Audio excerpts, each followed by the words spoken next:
Good morning दोस्तों। जय माँ सरस्वती, जिनकी कृपा से ज्ञान का प्रकाश हर दिशा में फैले। माँ हमें सच्चा ज्ञान और समझ प्रदान करना। दोस्तों, आज का हमारा मोटिवेशन कोट है, जिसे खुद पर भरोसा होता है वो किस्मत से नहीं मेहनत से जीतता है। नमस्कार दोस्तों, स्वागत है आपका मैथ्स पाई चैनल पर, जहाँ हम हर दिन लेकर आते हैं देश दुनिया की सबसे महत्वपूर्ण करंट अफेयर अपडेट, जो आपके आने वाले कॉम्पिटिटिव एग्जाम जैसे यूपीएससी, एमपीपीएससी, एसएससी और बैंक की एग्जाम और रेलवे के लिए बेहद उपयोगी दोस्तों। तो चलिए शुरू करते हैं आज का ज्ञानवर्धक करंट अफेयर सेशन।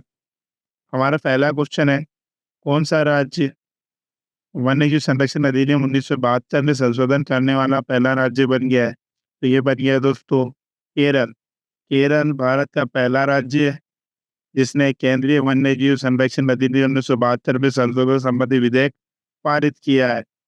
8 अक्टूबर 2025 को केरल विधानसभा ने यह विधेयक पारित किया है और राष्ट्रपति की मंजूरी के बाद यह कानून बन जाएगा। इसका उद्देश्य क्या है? इस संशोधन का उद्देश्य क्या है? मानव वन्यजीव संघर्ष को कम करने और जंगलों के पास रहने वाले लोगों के अधिकारों की रक्षा करने के लिए लाया गया है। इसी के साथ ही नेक्स्ट क्वेश्चन दोस्तों, इस राज्य में गरीब परिवारों को आर्थिक सहायता देने के लिए अरुणोदय 3.0 योजना को शुरू किया गया। तो ये किया है दोस्तों असम गवर्नमेंट ने अरुणोदय 3.0 योजना गरीबी उन्मूलन के लिए शुरू की है। हाल ही में असम सरकार द्वारा शुरू की योजना का उद्देश्य ये है कि जो भी महिलाएं हैं उनकी आर्थिक सहायता के रूप में प्रति माह कुछ पैसे उनको दिए जाए ताकि वो भी विकास कर सके। नेक्स्ट क्वेश्चन है दोस्तों, इस शहर में ग्लोबल फिनटेक सेशन 2025 आयोजित किया गया। तो ये किया गया दोस्तों मुंबई में। ग्लोबल फिनटेक सेशन 2025 का आयोजन 7 से 9 अक्टूबर के बीच किया गया था। मुंबई के जियो वर्ल्ड सेंटर में किया गया था। इस कार्यक्रम का मुख्य विषय क्या था? एआई द्वारा संचालित एक बेहतर दुनिया के लिए वित्त का सशक्तिकरण करना था। अगला क्वेश्चन है हमारा, हाल ही में इजराइल ने किसे अपने सर्वोच्च नागरिक सम्मान Israeli presidential medal of honour से सम्मानित करने की घोषणा की है? तो ये की है दोस्तों हमारे डोनाल्ड चच्चा को सम्मानित करने की घोषणा की है दोस्तों। अगर हम इजराइल की बात करते हैं तो इजराइल की राजधानी है दोस्तों यरूशलेम और यहाँ की मुद्रा जो है न्यू सेकेंड है। इजराइल की राष्ट्रीय भाषा हिब्रू और अरबी बोली जाती है यहाँ पर। ये वर्तमान प्रधानमंत्री है बेंजामिन नेतन्याहू जी और इस संसद का नाम है यहाँ की संसद का नेसेट 35 की संसद को।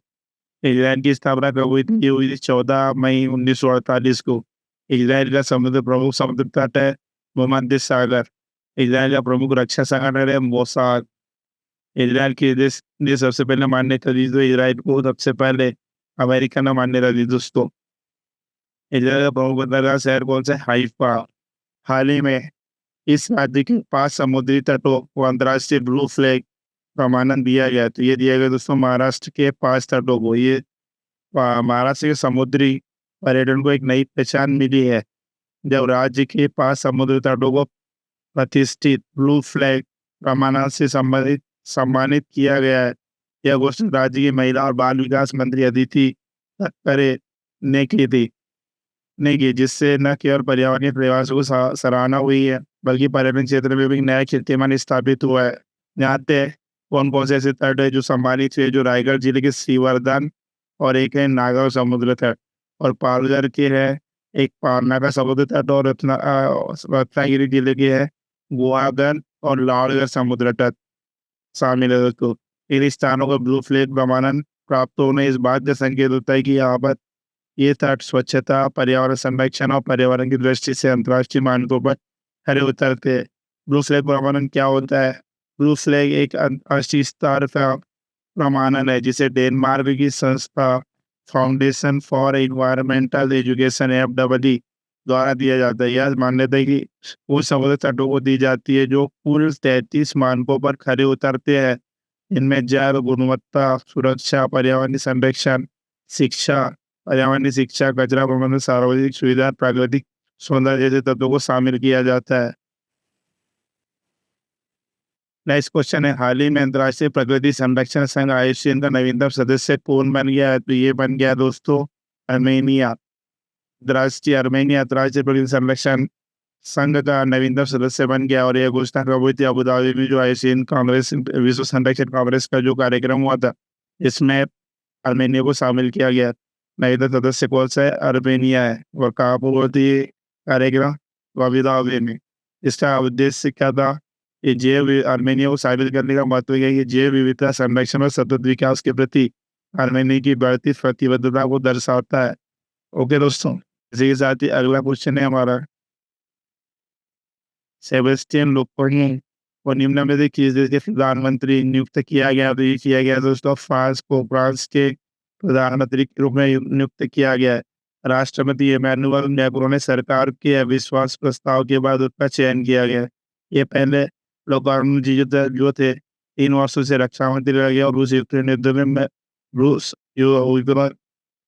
यूक्रेन युद्ध में भी अहम भूमिका निभा चुके हैं। अब अगर फ्रांस की बात करते हैं, फ्रांस की राजधानी है पेरिस और ये सबसे आबादी वाला शहर है इनका। राष्ट्रीय नारा है स्वतंत्रता, समानता और बंधुत्व। स्वतंत्रता, समानता और बंधुत्व। यहाँ एक ऐतिहासिक घटना की बात करते हैं तो यहाँ पर 14 जुलाई 1789 को बास्टिल का पतन, जो फ्रांसीसी क्रांति की शुरुआत हुई थी यहाँ से।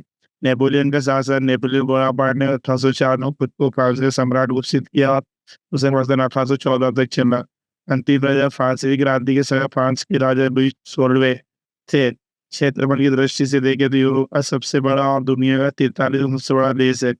जनसंख्या के अनुसार 6.6 करोड़, जो इस दुनिया में 19वें स्थान पर रखी है। फ्रांस दुनिया के लिए सबसे अधिक पर्यटन स्थल के रूप में घूमा जाने वाला देश है, जो अपनी सुंदरता संस्कृति के लिए प्रसिद्ध है। नेक्स्ट क्वेश्चन है, केंद्रीय स्वास्थ्य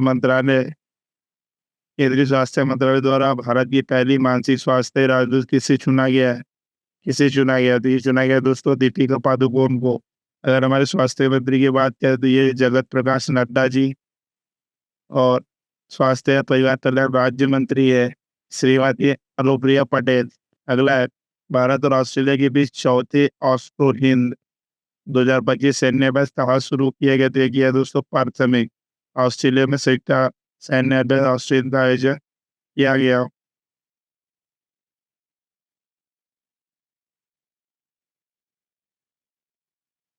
प्रौद्योगिकी में नवाचार, जन जागरूकता और निवेश को बढ़ावा देने के लिए भारत का पहला सेमीकंडक्टर नवाचार संग्रहालय कहाँ खोला गया? तो खोला गया दोस्तों हैदराबाद में। भारत के प्रौद्योगिकी क्षेत्र के लिए एक ऐतिहासिक उपलब्धि के रूप में सेमीकंडक्टर इनोवेशन म्यूजिक का उद्घाटन 12 अक्टूबर को किया गया हैदराबाद में। Technology chip innovation programme T chip द्वारा इसका इनोवेशन किया गया।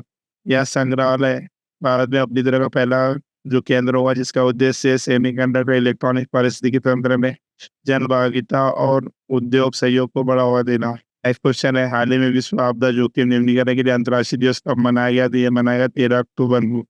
अंतर्राष्ट्रीय आपदा जोखिम न्यूनीकरण दिवस हर साल 13 अक्टूबर को मनाया जाता है। इसका उद्देश्य नागरिकों को आपदा रोधी समुदाय बनाने भागीदारी के लिए प्रेरित करना है। वर्ष 2025 से जो थीम थी दोस्तों, फॉर रेजिलियंस नॉट डिजास्टर, जो आपदा जोखिम न्यूनीकरण के लिए अधिक फंडिंग पर जोर देता है। अगर हम अक्टूबर माह के एग्जाम पॉइंट ऑफ व्यू से इम्पोर्टेंट दिवसों के बारे में बात करें तो 1 अक्टूबर को आता है अंतर्राष्ट्रीय वन दिवस, 2 अक्टूबर को आता है गांधी जयंती अंतर्राष्ट्रीय अहिंसा दिवस, 4 अक्टूबर को आता है विश्व पर्यावरण दिवस और विश्व कुछ कल्याण दिवस, 5 अक्टूबर को आता है विश्व शिक्षक दिवस, 8 अक्टूबर को आता है भारतीय वायुसेना दिवस, 9 अक्टूबर को आता है विश्व डाकघर दिवस, 10 अक्टूबर को विश्व मानसिक स्वास्थ्य दिवस राष्ट्रीय डाक दिवस, 11 अक्टूबर को अंतर्राष्ट्रीय बालिका दिवस, 12 अक्टूबर को विश्व गठिया दिवस और 13 अक्टूबर को आता है प्राकृतिक आपदा न्यूनीकरण के लिए अंतर्राष्ट्रीय दिवस। इसी के साथ ही अगला क्वेश्चन, हाल ही में WHO का दक्षिण पूर्व एशिया क्षेत्रीय समिति का 78वां सत्र कहाँ शुरू किया गया? तो ये किया गया तो कोलंबो में। तो हमारे केंद्रीय स्वास्थ्य मंत्री कौन है? JP नड्डा जी है। WHO के दक्षिण पूर्व एशिया क्षेत्रीय समिति की 78वां सत्र कोलंबो श्रीलंका में 13 से 15 अक्टूबर तक शुरू हुआ है। यह सत्र पूरे क्षेत्र के स्वास्थ्य नेताओं के साथ एक साथ लाता है और क्षेत्रीय स्वास्थ्य योजना पर चर्चा कर सकता है और सहयोग के लिए तैयार करता है। स्थान कोलंबो श्रीलंका में, इसमें 11 सदस्य देशों के स्वास्थ्य मंत्रियों के प्रतिनिधि शामिल होंगे।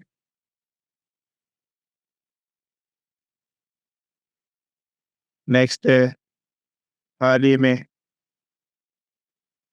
आईसीएन के कैप्टन आर मिलर पुरस्कार से सम्मानित होने वाली पहली भारतीय महिला कौन है? तो पहली भारतीय महिला है सोनाली घोष जी। सोनाली घोष को अंतर्राष्ट्रीय संरक्षण पुरस्कार जीतने वाली पहली भारतीय महिला बन गई। सोनाली घोष कौन है? यह काजीरंगा राष्ट्रीय उद्यान और टाइगर रिजर्व की निदेशक है। इनका एक ऐतिहासिक उपलब्धि हासिल करते हुए राष्ट्रीय उद्यान और संरक्षित क्षेत्रों की सत्ता में नवाचार के लिए अंतर्राष्ट्रीय पुरस्कार प्राप्त किया गया। यह उदाहरण में हुए वाले कार्यक्रम में ही प्राप्त हुआ। ये भी नेक्स्ट है, महिला ब्लाइंड फुटबॉल विश्व कप 2025 का विजेता कौन है? तो ये है दोस्तों, आंसर है अर्जेंटीना। कोची में खेलेंगे 2025 महिला ब्लाइंड फुटबॉल विश्व कप के खिताब का जीता है अर्जेंटीना ने। अर्जेंटीना ने फाइनल में इंग्लैंड को 2-0 से हराया। पहली आरसीबी प्रीमियर लीग की विजेता कौन है? तो ये दोस्तों राजपुताना रॉयल्स। राजपुताना तीरंदाजी प्रीमियर लीग के पहले संस्करण का फाइनल राजपुताना रॉयल्स और पृथ्वीराज योद्धा के बीच हुआ। विजय हुआ राजपुताना रॉयल्स। राजपुताना रॉयल्स ने जीता तीरंदाजी प्रीमियर लीग का खिताब।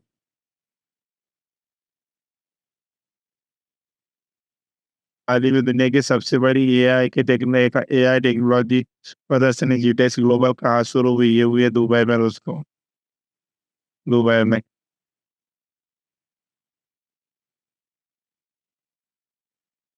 हाल ही में सबसे तेज 5,000 रन बनाने वाली पहली भारतीय महिला कौन है? तो ये है दोस्तों स्मृति मंदाना। स्मृति मंदाना ने वनडे क्रिकेट करियर में अपने 5,000 रन पूरे कर दिए। महिला वनडे विश्व कप 2025 में ऑस्ट्रेलिया के खिलाफ इन्होंने एक कीर्तिमान बनाया है।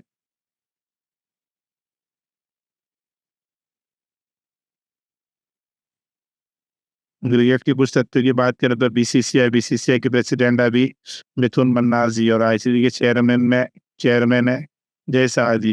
पहला क्रिकेट विश्व कप 1975 में आयोजित किया गया था। इससे जीता था वेस्ट इंडीज ने। क्रिकेट का जन्म स्थल इंग्लैंड को माना जाता है।